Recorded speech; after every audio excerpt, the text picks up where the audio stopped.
같은 한국 사람끼리 왜 이러세요? 제발 제 돈 좀 돌려주세요. 하지만 그 사람은 비웃으며 전화를 끊었습니다. 미국에 도착한 지 2달도 안 됐을 때였어요.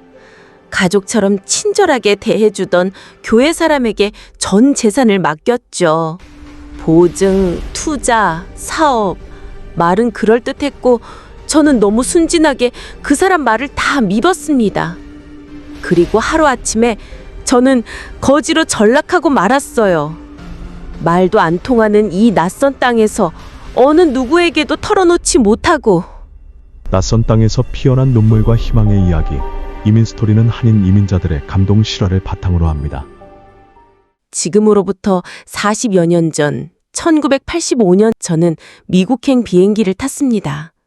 비행기에서 내릴 때 제 2손에는 어머니께서 싸주신 미역국 봉지와 2만 불이 든 봉투가 들려 있었습니다. 이걸로 사업 시작하라 하던 작은 오빠의 말에 설렜죠. 교회 집사님이 도와줄 거야 라는 말에 안심도 했고요. 처음 만난 집사님은 너무 친절했습니다. 공항에 마중도 나와주고 잠자리도 제공해줬죠. 그 사람은 요즘은 리커스토어 장사가 잘 된다며 자본금만 있으면 된다고 했어요.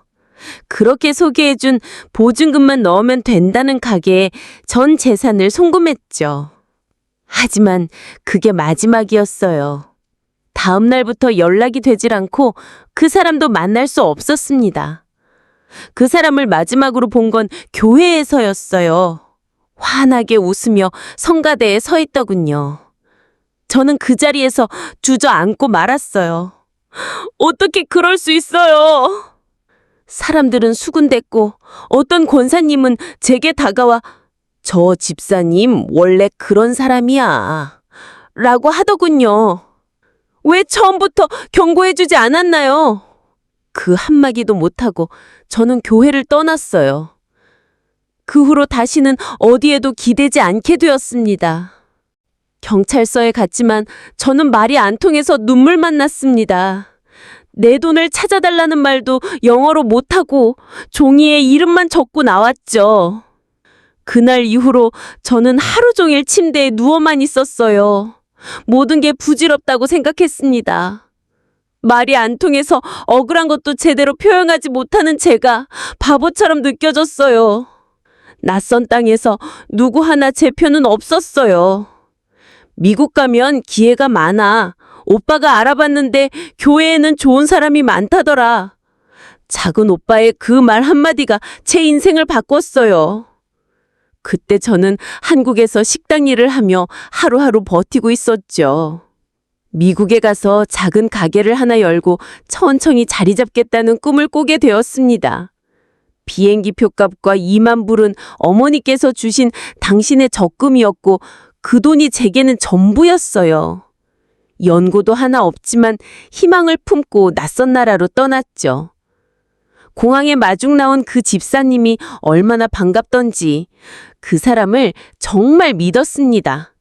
이민이 꿈의 시작이 아니라 끝이 될 수도 있다는 걸 그땐 몰랐어요. 그 사람이 소개해준 월세방은 지하에 있는 허름한 방이었어요. 빛도 제대로 들어오지 않는 그 방에서 저는 밤마다 어머니를 그리워하며 울었습니다. 냄새나고 눅눅했지만 괜찮다고 스스로를 달랬죠. 이제 막 시작하는 거니까 다른 사람들도 이렇게 시작했겠지. 그곳에서 처음 일어난 아침, 저는 벽에 걸린 작은 십자가를 보고 마음을 붙잡았어요. 그 방이 제겐 미국에서 처음인 집이었고 작고 낡았지만 그곳에서 저는 꿈을 키웠어요. 낮엔 리커스토어에서 일하고 밤엔 영어도 배우고 그렇게 살 줄 알았죠. 영어는 안 되고 기술도 없고 결국 선택한 건 청소일이었어요. 어느 부잣집에 청소하러 갔는데 처음엔 누구냐고 물으며 문도 안 열어줘더군요. 코리안 클리닝만 반복하며 명함을 내밀었죠. 다행히 하루만 시켜보겠다더군요. 그 집 욕실을 청소하다가 문득 울컥했어요.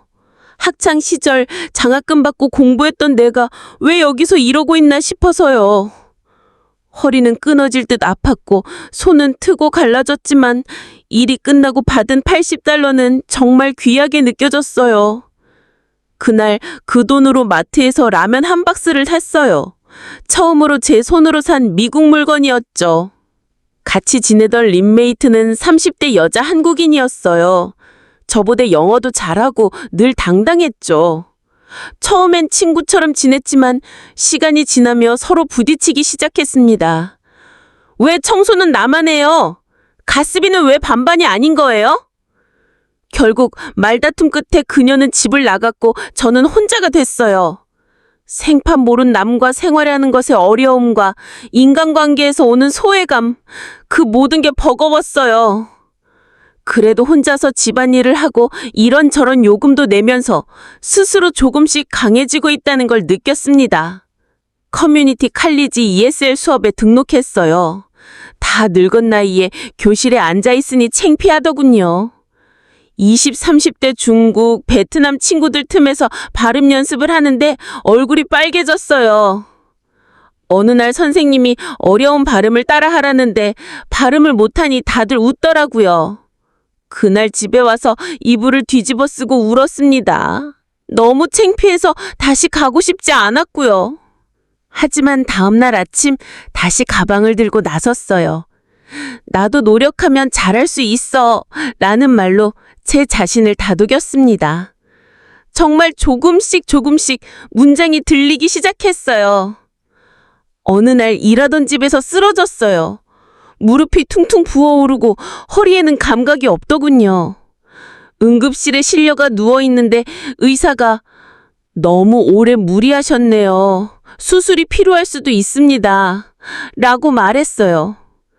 병원 침대에 누워 천장을 보며 속으로 물었습니다. 내가 왜 여기까지 와서 이렇게 살아야 하는가? 눈물이 볼을 타고 흘렀고 그때 처음으로 그 사람을 미워하지 말자고 다짐했어요.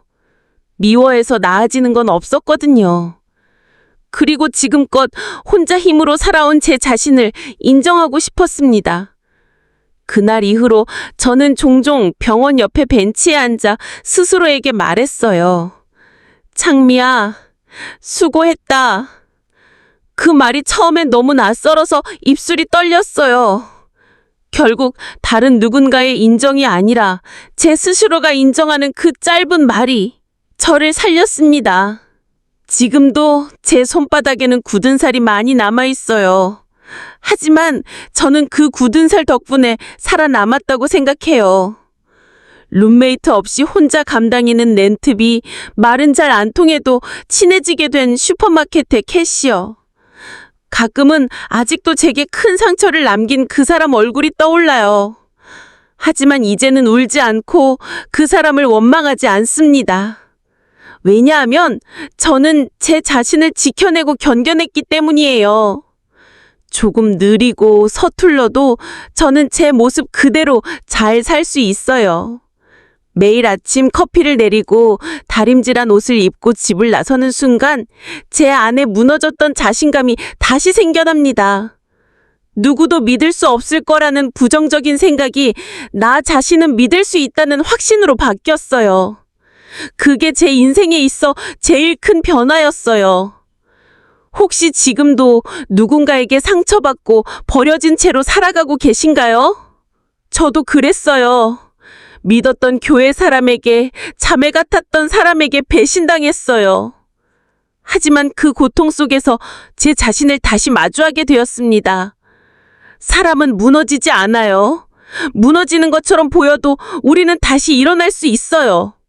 내가 얼마나 단단한 사람인지, 내 삶이 얼마나 귀한지 깨닫는 데는 시간이 걸릴 뿐이에요.